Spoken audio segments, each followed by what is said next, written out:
Welcome to Lugal. Greetings. We're in Nepal. We're in this beautiful, behind a rice field, behind a mountain.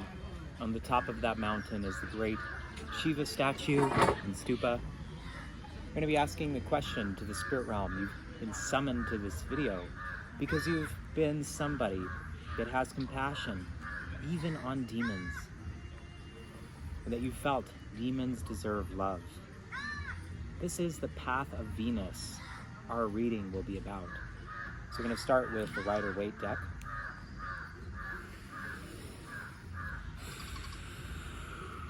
Speak to us about this person that's coming through to this reading that has been summoned here by the gods and ancestors. An offering going on here. Some puja.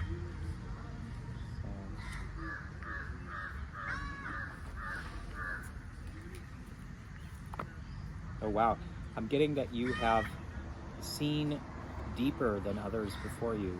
You're somebody who is able to speak up for those who have no voice. I'm getting that you have been revealed within yourself great emotional reservations on feeling like, meaning you have tons of ability to have compassion. You have an ability to really feel the suffering of others. Even on the news really affects you. Even friends that are going through something, you really care about them. This is your confirmation. You're a beautiful person. And this is where it extends to the deeper roots, the darker, those who have been condemned, those who no one cares about, you care about, you have compassion on. We're going to be consulting using the Brian Froud Oracle. We're going to be asking the fairies to speak now.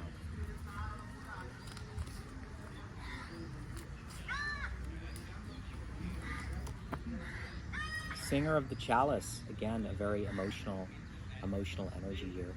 So we're seeing this overwhelmingness of compassion coming through, that you are, even with the parts of yourself that you get offended by, even the parts of yourself that are so annoying and mean, maybe some parts from your ancestors or people that you knew once that then became the voice in the back of your head, you are able to show kindness, compassion, love, and patience. And they are congratulating you. Your guides are congratulating you. Your soul has brought this video to you. Everyone watching this is meant to watching this. You might have clicked on this just now. This is your message. This is speaking to the depth of your compassion, and may it always ever increase. We're burning Avalokiteshvara incense here, the big stick, and that is for compassion, the Bodhisattva that stayed lifetime after lifetime to alleviate suffering. So the Singer of the Chalice is speaking of your open heart chakra. If you'd like to open it further, look up the heart chakra mantra. You can do the seed syllable yum, get the appropriate note. You can work with emerald, whether in the spirit realm or little emerald. You can work with green. This is the heart chakra, the anahata chakra energy. So open your chakras. Do some yoga, heart chakra yoga. We're going to be using some heart chakra energy here. These are jade, nephrite. These is the only set like this in the world using ancient Shang and Zhou Dynasty China symbols. I use them because the spirits that come from here are very ancient, very powerful, very nature-oriented. Please speak to us about this person.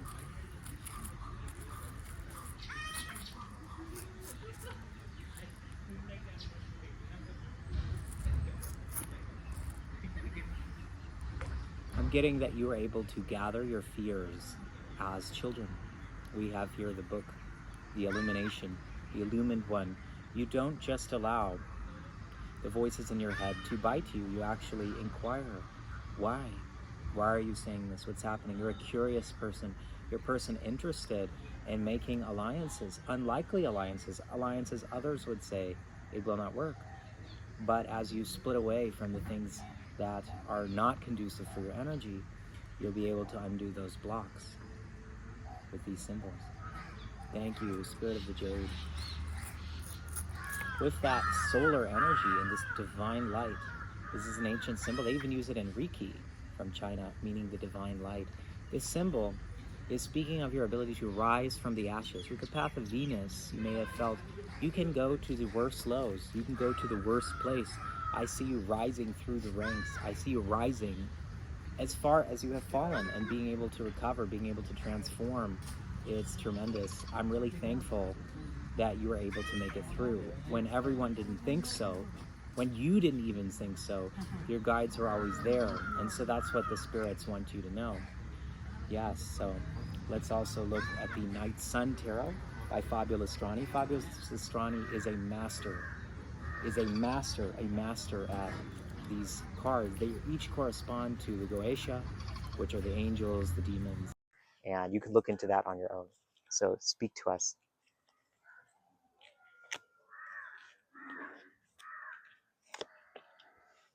With the High Priestess in reverse, the advice from your angels is to partner with your intuition. There may be people that you feel like are watching you. There may be people that you feel don't have your best interests. But this is saying to persist in what your higher self is saying, what your highest version is bringing to you. And as you trust your intuition, you'll be given even more. But you have to step out and you have to test it. Give some words to some friends. Start doing tarot reading for some friends.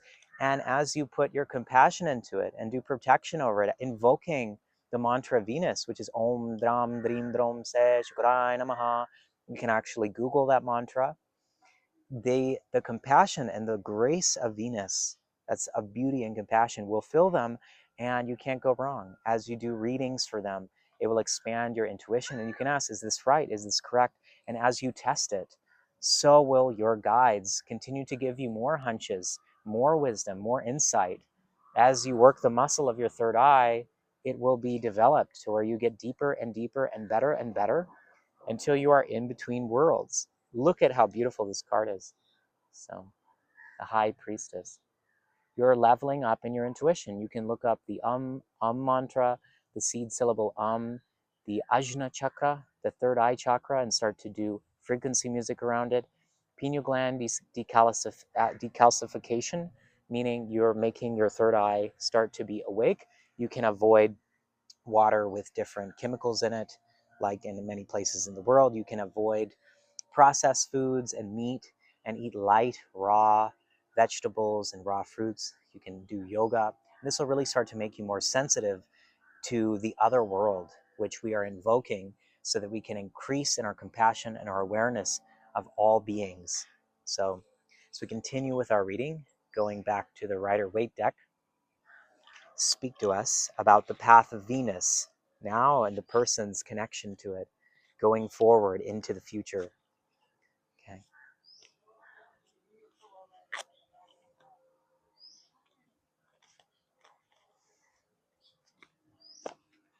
The Magician. The path of Venus is really the path of making your own way. Making the way, not that of governments, not that of parents, not that of schools, not that of conditioning and programming, your path. The path that was set before you in your soul of your true will, which is a thelemic idea, before you were ever born. And as you uncover and move towards that great will within you, you will be given an even deeper will beneath that, for the will is divine. You are taking the path of Venus, meaning embracing all that life has to give, the evil, the ugly, the good. And as you embrace it with compassion, it starts to blossom. It starts to heal. It starts to become something magical. As you bring your essence, accepts, and your body accepts the denser energies, you start to ascend, you start to have better relationships, better finances, better careers. And so your guides are saying, as above, so below. They are saying, take that which is beneath you and elevate it, that which is above you, and bring it low. They are saying that you shall become the center as you accept the compassion of all things around you, as you embrace them. And this could look as simple as feeling sad, feeling fearful, feeling weak, feeling like you don't know what you're doing in your life. Embracing confusion will always give you truth. It will always give you truth. And when you embrace truth, you are liberated from all the illusions, all the lies, everything that held you back. and you're upgrading yourself, and your guides want you to know you are upgrading. There's nothing but good in the path of Venus, but it requires a descension. Even Christ descended into the abyss, and you can read the scripture on that and Google it. I'm not a Christian, but this is a great initiate. The Christ is the solar force that came from the sun to remind us to put the initiation, the processes of ascension within our body, within our DNA, so that we can have all of the processes as individuals that the divinity has. And this is the full human being, the human being of the rishis, of the yogis, of Buddha, of Shiva, the most advanced human beings. So you're being initiated into this path of Venus, which is a path of Buddha and the rishis and all of these things. It's the path where you embrace your inner technology, the technology of natural evolution, rather than technology, rather than the false satanic timeline of getting merged with machine or hybridized or all of these other things. You're embracing who you are. And in doing so, your rebellion is a rebellion of love, of compassion, of beauty, and you're shining.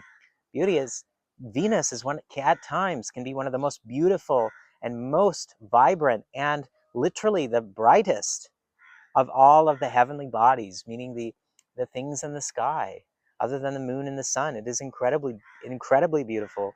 And for those who feel this message resonating, go out, find Venus in the sky, chant the Venus Beach mantra. I've made a playlist, do the first 5 songs, 540 for 40 days. If you complete the 40 days, you can join my temple to Venus, which is online. It's totally free to join. And we can start to build a world that can be saved by beauty. During my near-death experience, my awakening, which happened on Shivratri, I went to the world of the abyss. And as I did this, I was trapped. I was experiencing horrors I had never seen in my entire life. And Venus came to me in the sky. And then the triple goddess came in human form to me, and I was able to return to the middle realm, the realm of the living. Though I had been given an opportunity by the spirits of the dead, by the spirits, the abyssal spirits, the dark ones, to die and to go to their world. I was also given an opportunity to go to the upper worlds by the spirits of the light. I chose to remain and come back to Earth as the bodhisattvas, as the beings that wish to see this planet come into harmony. We're not escaping. We're not looking for someone to rapture us. We're not looking for this planet to help itself. We're looking to partner with it and become one with Mother Earth in her process of transformation. So we're coming to the end of the video now. If you have felt this message, if you have vibrated with this frequency, you can take a deep breath in.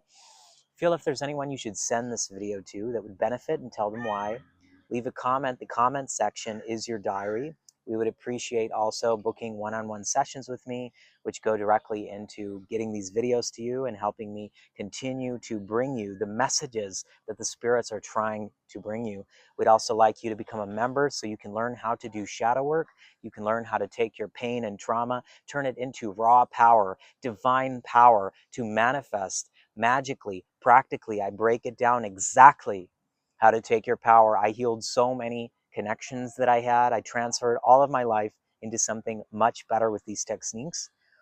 And please put the notification bell. You can also follow us on Facebook, Instagram, TikTok, and all the other social medias that we have. If you cannot become a member with your options there, you can book on Patreon. You can become a member. And let me know if you want to, if you complete the 40 days, just comment about the Temple of Venus. It's been a joy to channel this message. I feel so energized by this. You have a beautiful evening, and please take a moment to enjoy the view behind me. Nepal is known as the crown chakra of the earth. Mount Everest, the tallest mountain in the world, is here. So you're getting very powerful energy that's lifting you out of your suffering as I give offerings of compassion for you. Namaste.